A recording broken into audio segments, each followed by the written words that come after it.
بات ہم شروع کرتے ہیں حضرت خدیجہ طاہرہ کے خاندان کے حوالے سے کہ ان کا خاندان کیسا تھا، چونکہ ان کے بارے میں ذرا کم بات بیان کی جاتی ہے۔ حضرت خدیجہ کے والد کا نام کیا ہے؟ خویلد۔ حضرت خدیجہ بنت خویلد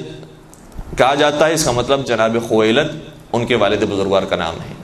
کیا جناب خدیجہ طاہرہ کے ازدواج کے وقت جب نبی اکرم سے ازدواج ہو رہا تھا ان کے والد بزرگوار زندہ تھے یا نہیں؟ حیات رکھتے تھے یا نہیں رکھتے تھے؟ جو تحقیقی بات ہے وہ یہی ہے کہ وہ حیات نہیں رکھتے تھے، ان کا انتقال ہو چکا تھا۔ انتقال کیسا ہوا تھا اس حوالے سے دو روایتیں ہیں۔ ایک یہ ہے کہ ایک جنگ ہوئی تھی عربوں کے درمیان جسے جنگ فجار کہا جاتا ہے، اور بعض تاریخ دانوں نے لکھا ہے کہ حتیٰ نبی اکرم بھی اس جنگ میں شریک تھے، لیکن بہت کم افراد نے لکھا ہے، اکثر نے لکھا ہے کہ اس جنگ میں نبی اکرم شریک نہیں تھے۔ لیکن اس جنگ کے اندر جناب خویلد یا شہید ہو جاتے ہیں یا حتیٰ اس جنگ سے پہلے ہی انتقال فرما جاتے ہیں، تو ازدواج کے وقت موجود نہیں تھے۔ لیکن دوسری طرف سے بعض لوگوں نے روایت میں لکھا ہے کہ نہیں، موجود تھے اور شادی سے راضی بھی نہیں تھے۔ اور پھر استغفر اللہ نعوذ باللہ نعوذ باللہ، جناب خدیجہ طاہرہ چونکہ پیغمبر اکرم کو پسند کیا کرتی تھیں اور ان کے والد بزرگوار راضی نہیں تھے، لہٰذا انہیں طعام اور شراب دے کر راضی کیا، نعوذ باللہ نعوذ باللہ۔ اور پھر جب وہ اپنے اصلی حالت کے اندر واپس پلٹ آئے ہیں تو پھر انہوں نے انکار کر دیا۔ یہ صاف ظاہر ہے کہ اس طرح کی روایت دشمنی خاندان اہل بیت کے وجہ سے بیان کی گئی ہے، ورنہ ایسی روایت تاریخ کے بھی خلاف ہے، جو مشہور روایتیں ہیں متواترات ہیں ان کے خلاف ہے، لہٰذا ہم اس روایت کو قبول نہیں کریں گے۔ تو کچھ روایتیں تو بہت زیادہ واضح ہو کر آشکار ہو کر ہمارے سامنے آ جاتی ہے کہ یہ بات تو کسی بھی طریقے سے درست نہیں ہے۔ بڑے بڑے علماء نے اس کو رد کر دیا ہے، اور خود اہل سنت علماء نے بھی اس کو رد کیا ہے کہ ایسی بات نہیں ہو سکتی، تاریخ اس کی گواہی نہیں دیتی۔ لیکن کچھ باتیں ایسی ہیں کہ جس کے بارے میں ابھی بھی ڈاؤٹ ہے، وہ ان باتوں میں سے ایک یہ ہے کہ جناب خدیجہ طاہرہ کی عمر مبارک 40 برس کی تھی یا 25 یا 28 برس کی تھی۔ 40 برس کی عمر مبارک ہونے سے کیا ہمیں اعتراض ہے؟ اور اسی طریقے سے اگر 25 یا 28 برس کی عمر مبارک ہو تو کیا اعتراض ہے؟ کبھی کبھار تاریخ جب بیان ہو رہی ہوتی ہے تو اس کے اندر بڑی سیاست ہوتی ہے جو ہماری سامنے اتنے واضح طور پر نہیں آ پاتی۔ دیکھیں، ازواج نبی میں سے پیغمبر اکرم نے جو 9 خواتین سے شادیاں کی ہیں ان میں سے صرف ایک خاتون ایسی ہیں کہ جن کے بارے میں سب متفق ہیں کہ ان کی شادی اس وقت ہوئی تھی کہ جب وہ باکرہ تھیں، 2 شیزہ تھیں، بہت کم عمر میں ان سے پیغمبر اکرم نے شادی کی۔ وہ کون ہیں؟ وہ جناب عائشہ۔ لہٰذا یہ امتیاز جو انہیں حاصل ہو گیا تھا، اس امتیاز کو باقی رکھنے کے لیے ممکن ہے کہ وہ روایتیں کھڑی گئی ہوں کہ پیغمبر اکرم نے جب جناب خدیجہ طاہرہ سے شادی کی تھی تو وہ پہلے ہی 2 افراد سے شادیاں کر چکی تھیں، اور اس کے بعد جناب خدیجہ طاہرہ سے 40 برس کی عمر میں شادی کی۔ لیکن سوال ہمارا یہ ہے کہ حضرت خدیجہ طاہرہ کی جب پیغمبر اکرم سے شادی ہوئی تو پیغمبر اکرم اور حضرت خدیجہ طاہرہ کی شادی کو سن کر قریش کی عورتوں نے خدیجہ سے دوری اختیار کرنا شروع کر دی کہ جناب خدیجہ طاہرہ نے ایک غریب شخص سے، ایک ایسے شخص سے کہ جو یتیم ہیں، ان سے شادی کر لی ہے، اب ہم ان کا ساتھ نہیں دیں گے۔ تو جناب خدیجہ طاہرہ نے اگر پیغمبر اکرم ہی سے شادی کی ہے اور یہ پہلی شادی ہے تو بات سمجھ میں آتی ہے کہ قریش کی خواتین دور ہو جائیں گی جناب خدیجہ طاہرہ سے۔ لیکن اگر جناب خدیجہ طاہرہ پہلے بھی 2 مردوں سے شادی کر چکی ہیں جن کا کوئی خاص اسٹیٹس اور کوئی خاص مقام نہیں تھا، تو پھر قریش کی عورتوں کو تو اسی وقت ہی ان سے جدا ہو جانا چاہیے تھا۔ لیکن قریش کی عورتیں اگر ان کے ساتھ ہیں، اس کا مطلب یہ ہوا کہ ابھی تک جناب خدیجہ طاہرہ کی کوئی شادی ہی نہیں ہوئی تھی۔ جناب خدیجہ طاہرہ کی عمر مبارک ہی 28 برس کی یا 25 برس کی تھی، وہ شادی کی عمر تک نہیں پہنچی تھی، یعنی وہ شادی کی عمر سے گزر نہیں گئی تھی، 25 یا 28 برس کی عمر مبارک موجود تھی۔ بعض علماء نے صراحت کے ساتھ لکھا ہے، محرخین نے صراحت کے ساتھ لکھا ہے کہ ان کی عمر مبارک 28 برس کی یا 25 برس کی تھی۔ علماء اہل سنت بھی شامل ہیں اور اہل تشیع کے علماء بھی شامل ہیں۔ تو یہ ایک مختلف بات ہے، اختلافی بات ہے کہ جس کے بارے میں ڈیبیٹ ہو سکتی ہے، اس بات کو تحقیقی نظر سے دیکھا جا سکتا ہے۔ اگر کوئی یہ کہتا ہے کہ 40 برس کی عمر مبارک نہیں تھی تو ہم اس کی بات کو رد نہیں کر سکتے، ممکن ہے کہ 40 برس کی ہو۔ اگر کوئی کہتا ہے کہ 25 برس یا 28 برس کی عمر مبارک تھی تو ہم اس بات کو بھی رد نہیں کر سکتے، کیونکہ ممکن ہے کہ 25 یا 28 برس کی عمر مبارک ہو۔ ایک درود پڑھ دیجیے گا محمد و آل محمد۔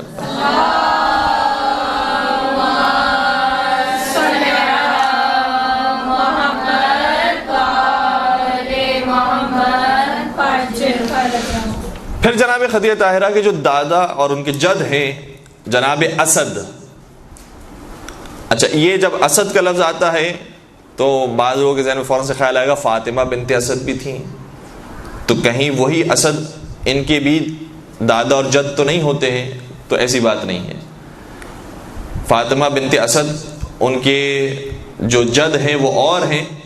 اور یہاں پر جو جناب اسد کی بات کی جا رہی ہے ان کے والد بزرگوار جناب عبد العزیٰ ان کا نام گرامی تھا۔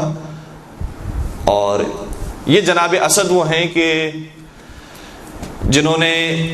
ایک اہم معاہدے کے اندر شرکت کی ہے، اور پیغمبر اکرم نے بھی اس معاہدے میں شرکت کی ہے، اور اس معاہدے کے بارے میں پیغمبر اکرم فخر محسوس کیا کرتے تھے کہ میں نے اس معاہدے میں شرکت کی ہے۔ اس معاہدے کا نام کیا ہے؟ اس معاہدے کو کہا جاتا ہے حلف الفضول۔ اس قسم میں اور اس معاہدے کے اندر بات یہ طے ہوئی تھی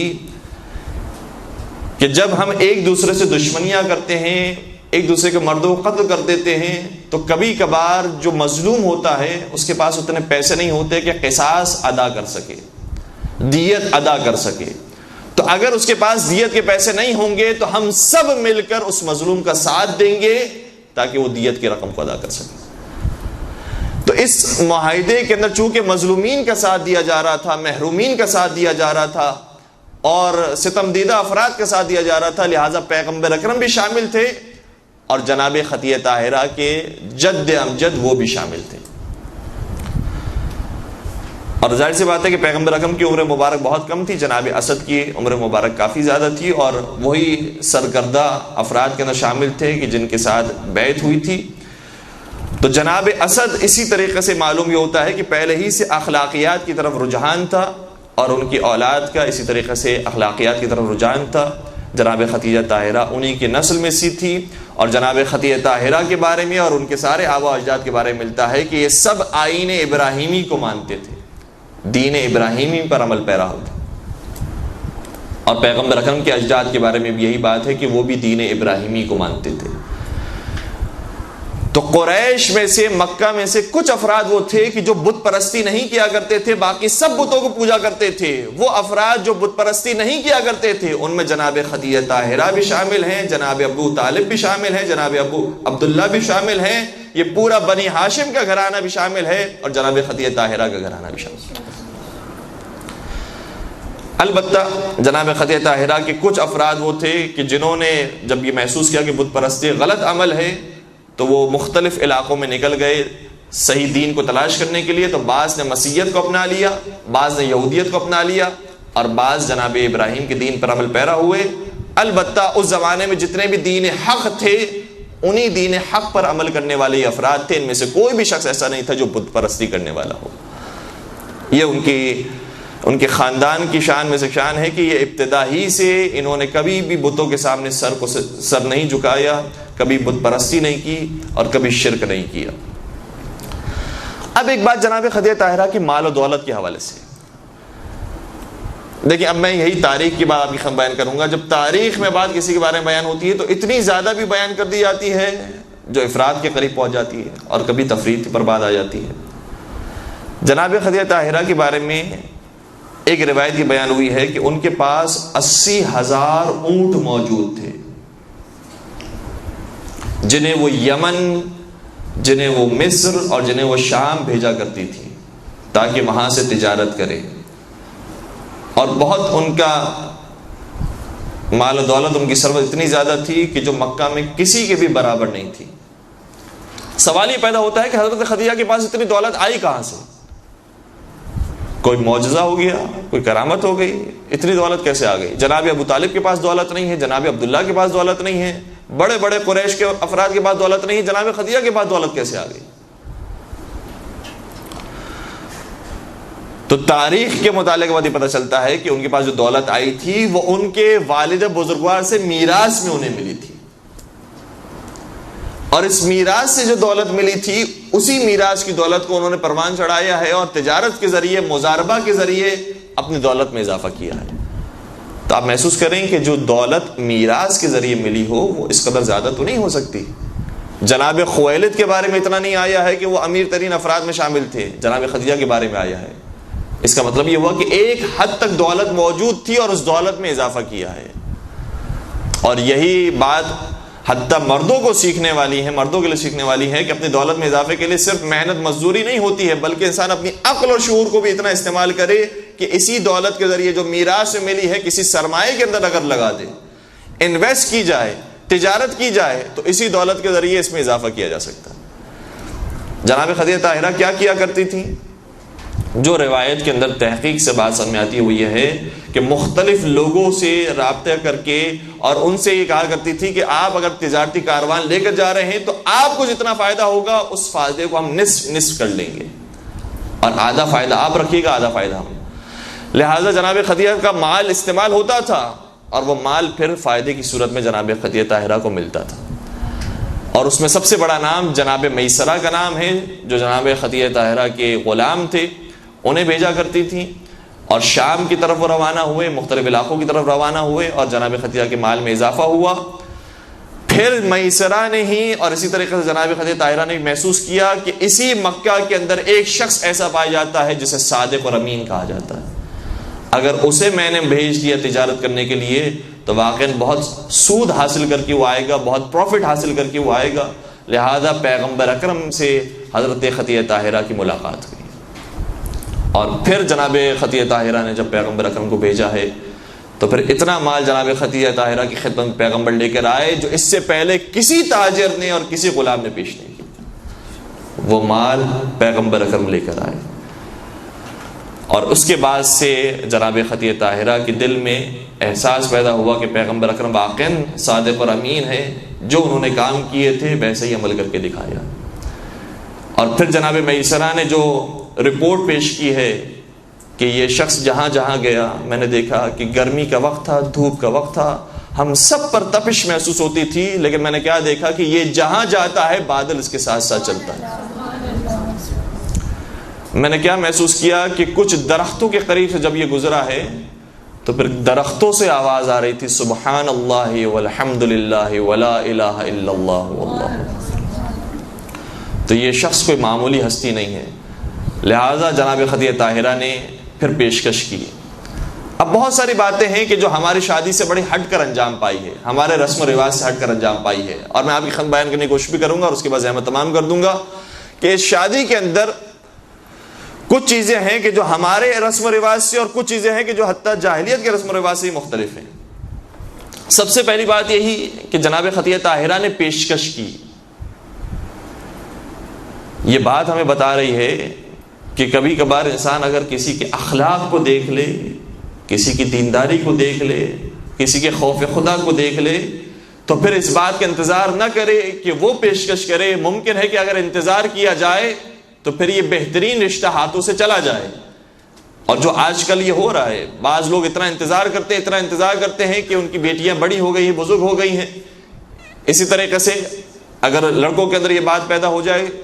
اور اچھے رشتے ہاتھوں سے چلے جائیں تو بہتر یہ ہوتا ہے۔ جناب خدیجہ طاہرہ کی سیرت سے ہمیں درس ملا ہے کہ جب کوئی بہترین رشتہ نظر آئے تو پھر رشتہ مانگنے میں پہل کی جائے، چاہے وہ خاتون ہو چاہے وہ مرد ہو۔ البتہ طریقہ شائستگی کے ساتھ اپنایا جائے، جس طریقے سے جناب خدیجہ طاہرہ نے بھی اپنایا، اپنے چچا کو بھیجا اور پیغمبر کے چچا کے ذریعے بات ہوئی۔ جناب ورقہ ابن نوفل گئے ہیں اور سامنے سے جناب ابو طالب علیہ الصلوۃ والسلام آئے، اور اس طریقے سے رشتہ طے پایا ہے۔ دوسری بات یہ کہ جناب خدیجہ طاہرہ نے جس کا انتخاب کیا ہے وہ مال و دولت کے اعتبار سے بظاہر پست تھے اور مال و دولت ان کے پاس موجود نہیں تھا، تو یہ بھی ہمیں ایک بہترین نقطے کی طرف اشارہ کیا ہے کہ اگر تم صاحب ثروت ہو، تم صاحب دولت ہو، تو صرف دولت مندوں کے اوپر نظر نہ ہو بلکہ صاحب کردار کے اوپر نظر ہو، صاحب اخلاق کے اوپر نظر ہو۔ تو جناب خدیجہ طاہرہ نے پیغمبر اکرم کا انتخاب فرمایا، جو بالکل اس معاشرے سے بھی ہٹ کرتا ہے، اور آج کے معاشرے میں بھی عام طور پہ یہی سوچا جاتا ہے. کسی نے بڑا خوبصورت جملہ کہا کہ کسی غریب کا رشتہ کسی کے پاس آیا، کہنے لگا کہ باقی سب باتیں تو ٹھیک ہیں لیکن یہ بیچارہ غریب ہے، تو میں رشتہ جو ہے وہ ان کو نہیں دے سکتا اپنی بیٹی کا. تھوڑے دنوں کے بعد کسی امیر آدمی کا رشتہ آیا، لیکن وہ بڑا بد اخلاق تھا، بے دین تھا، شرابی تھا. جب وہ رشتہ آیا تو فوراً سے قبول کر لیا. تو کہا کہ بھائی تم تو دیندار کو دینے والے تھے، یہ تو بے دین ہے، شرابی ہے. کہا انشاءاللہ خدا اس کی اصلاح فرمائے گا. تو جب دین کا معاملہ آتا ہے تو کہتے ہیں انشاءاللہ پروردگار اصلاح فرمائے گا. دولت کے معاملے میں بھی یہی کہنا چاہیے کہ انشاءاللہ پروردگار اس کے مال میں رزق دے گا اور اسے دولت عطا فرمائے گا. اور جناب خدیجہ طاہرہ نے وہی کام کیا کہ دین کی خاطر، اخلاق کی خاطر جس چیز کے لیے قدم آگے بڑھایا تھا. کتنے ہی رشتے ایسے تھے جو اس زمانے میں بڑے بڑے امیروں کے رشتے تھے، لیکن اگر ان سے جناب خدیجہ طاہرہ کی شادی ہوئی ہوتی تو آج جناب خدیجہ کا کوئی نام لیوا بھی نہیں ہوتا. لیکن جناب خدیجہ نے چونکہ اخلاق کو دیکھا ہے، دینداری کو دیکھا ہے، لہذا آج ہر ایک جناب خدیجہ طاہرہ کو سلام پیش کرتا ہے. تو یہ دوسری بات جو بڑی مختلف انداز سے ہوئی. تیسری بات یہ کہ جب مہر دینے کا وقت آیا، ایک روایت یہ ہے، بہار الانوار کے اندر یہ روایت موجود ہے کہ قریش والے بھی موجود تھے، اور قریش کے اندر پیغمبر کے سگے چچا کا نام ہے ابو لہب، جس کے اوپر لعنت بھیجی گئی ہے قرآن کریم کے اندر، تبت یدا ابی لہب وتب. ابو لہب پیغمبر کے سگے چچا کا نام ہے. ابو لہب بھی موجود ہے. بعض روایتیں کہتی ہیں ابو جہل بھی موجود تھا، اس نے جملہ کہا ہے، بعض کے مطابق ابو لہب نے جملہ کہا. کہ جب یہ رشتہ طے ہو رہا تھا اور مہر کی بات آئی تو جناب خدیجہ طاہرہ نے پیغام بھجوایا کہ مہر ہم اپنا خود ادا کریں گے، پیغمبر کو ہم زحمت نہیں دیں گے.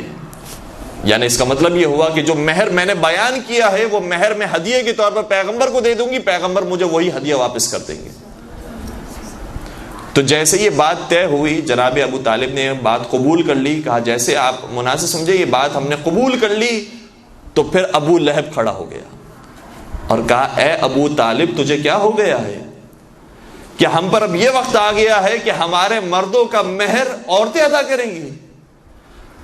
تو جناب ابو طالب نے کتنا خوبصورت جواب دیا کہ اے ابو لہب، اگر مرد تیرے جیسے ہوں تو عورتیں تیرا کم مہر بھی ادا کرنے کو تیار نہیں ہوتی، اور اگر مرد محمد عربی جیسا ہو تو عورت کے پاس جتنا کچھ مال و دولت ہو سب ان پر نچھاور کرنے کے لیے تیار ہو جاتے. تو نے بات کی ہے ٹھیک، وہ اپنے لحاظ سے ٹھیک کی ہے، لیکن محمد عربی کو دیکھو، ان کے لیے جناب خدیجہ سب کچھ دینے کے لیے تیار ہے. تو یہ تیسری بات یہ کہ مہر عام طور پر خاتون زیادہ سے زیادہ رکھنے کی کوشش کرتی ہیں کہ خدا نہ خاصہ طلاق کے وقت اگر کوئی مسئلہ پیش آئے تو کم از کم مہر کی رقم مل جائے. جناب خدیجہ طاہرہ نے نہ صرف یہ کہ مہر نہیں رکھا، کہا کہ یہ جو سب کچھ ہے وہ بھی آپ کو میں دینے کے لیے تیار ہوں. یہ بات بڑی مختلف نظر آتی ہے. اور چوتھی اور آخری بات کہ پیغمبر اکرم نہ صرف یہ کہ جناب خدیجہ طاہرہ کی زندگی میں ان کی تعریف کیا کرتے تھے، بلکہ جب دوسری خواتین سے شادی کر لی تو ان خواتین کے سامنے بھی جناب خدیجہ طاہرہ کو یاد کیا کرتے تھے. ورنہ کسی بھی ایک عام عقل مند انسان کو بھی ہم نے نہیں دیکھا ہے کہ جو سوتنوں کے سامنے تعریف کرنے والا ہو. جناب خدیجہ طاہرہ یہ وہ خاتون ہیں کہ دیگر ازواج کے سامنے بھی نبی اکرم جناب خدیجہ طاہرہ کو یاد کیا کرتے تھے. اس کا مطلب یہ ہوا کہ خدیجہ طاہرہ اس معراج پر فائز تھی کہ پیغمبر اکرم نہ صرف یہ کہ عام محفلوں میں جناب خدیجہ طاہرہ کو یاد کیا کرتے تھے، بلکہ دوسری ازواج کے سامنے بھی جناب خدیجہ طاہرہ کو یاد کر کے بتا دیا کہ تم میرے ذہن سے ہر چیز مٹا سکتی ہو، خدیجہ کی یاد کو نہیں مٹا سکتی. تم سے شادیاں ہو چکی ہیں، ازدواج ہو چکا ہے، لیکن جناب خدیجہ طاہرہ کی جو سیرت تھی وہ کسی کے اندر بھی نہیں پائی جاتی ہے. اور جناب خدیجہ طاہرہ نے کیا کچھ قربان نہیں کیا شیب ابی طالب کے اندر. واقعی یہ وہ ایام تھے جس میں اگر پیغمبر اکرم کو خدیجہ طاہرہ کی مدد نہ ملی ہوتی تو شیب ابی طالب میں مسلمان برداشت نہیں کر سکتے تھے. لیکن نہ صرف یہ کہ جناب خدیجہ طاہرہ نے اپنا مال دیا، بلکہ خود وہ غذا کھاتی تھیں جو غلام نہیں کھایا کرتے تھے، جو فقیر نہیں کھایا کرتے تھے. اور وہی غذا کھاتے کھاتے جناب خدیجہ طاہرہ اس دنیا سے رخصت ہو گئی۔ جب مرنے کا وقت قریب آیا، نبی اکرم کو بلایا، کہا یا رسول اللہ میں نے آپ سے کبھی کچھ نہیں مانگا ہے، صرف ایک درخواست ہے، اور درخواست یہ ہے کہ یا رسول اللہ جب مجھے لحد میں اتارے تو اپنے لباس کا کفن دیجیے گا۔ پیغمبر اکرم نے نہ صرف یہ کہ اپنے لباس کا کفن دیا ہے بلکہ خود بھی لحد میں اترے، جناب خدیجہ طاہرہ کی لحد کو درست کیا، ان کی آرام کا انتظام کیا، اور اس کے بعد جب لحد کی مٹی کو برابر کر کے اٹھے ہیں تو حضرت زہرا نے سوال کیا، بابا جان میری ماں کو آپ کہاں چھوڑ کر آ گئے، میری مادر گرامی کو کہاں چھوڑ کر آ گئے؟ بڑی مظلوم ہے جناب خدیجہ طاہرہ اور بڑی مظلومہ ہے جناب زہرا، لیکن میں دونوں خواتین سے ہاتھ جوڑ کر عرض کروں گا کہ ابھی آپ کے خاندان پر مصائب کا آغاز ہوا ہے۔ اے خدیجہ طاہرہ، آپ نے فرمایا کہ مجھے کفن دے تو اپنے لباس کا کفن دے، ایک وقت وہ آئے گا جب آپ کی اولاد میں ہی ایک غریب کربلا پیدا ہوگا، جو آپ کو کفن مانگنے پر کفن مل گیا وہ 3 دن تک بے کفن رہے گا۔ اجرکم علی اللہ، اجرکم علی اللہ۔ اور آپ اس دنیا سے رخصت ہوئی تو گھاس پھوس کھا کر، آپ رخصت ہوئی تو زہریلی جڑی بوٹی کھا کر، لیکن ایک وقت وہ آئے گا جب آپ ہی کی اولاد کو 3 دن کا بھوکا رکھا جائے گا، 3 دن کا بھوکا شہید کیا جائے گا۔ اور اے ام الائمہ، اے حضرت زہرا، آج آپ اپنی ماں کی جدائی کو برداشت نہ کر سکی، سوال کرنے لگی بابا جان بتائیے میری ماں کو کہاں چھوڑ کر آ گئے؟ ایک وقت وہ آئے گا جب سکینہ زلجنہ سے سوال کرے گی، اے زلجنہ میرے بابا تیرے پشت پر تھے، انہیں کہاں چھوڑ کر آ گیا؟ اور جب زلجنہ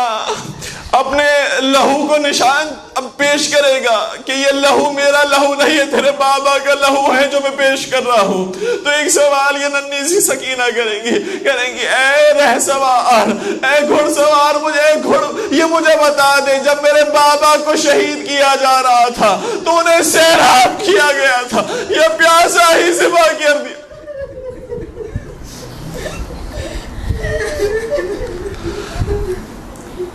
اے حضرت زہرا، آپ کو تسلی دینے کے لیے آپ کے شفیق باپ موجود ہیں،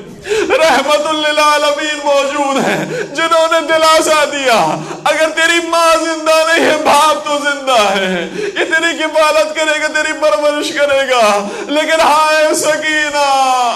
جب بابا کا سایہ سر سے رخصت ہوا انتظار کرتی رہی ہوں گی، کیونکہ یتیم پرور گھرانے سے تعلق تھا، لیکن کیا دیکھا کوئی یتیم کے سر پر دست شفقت پھیرنے والا نہ آیا، درے لگا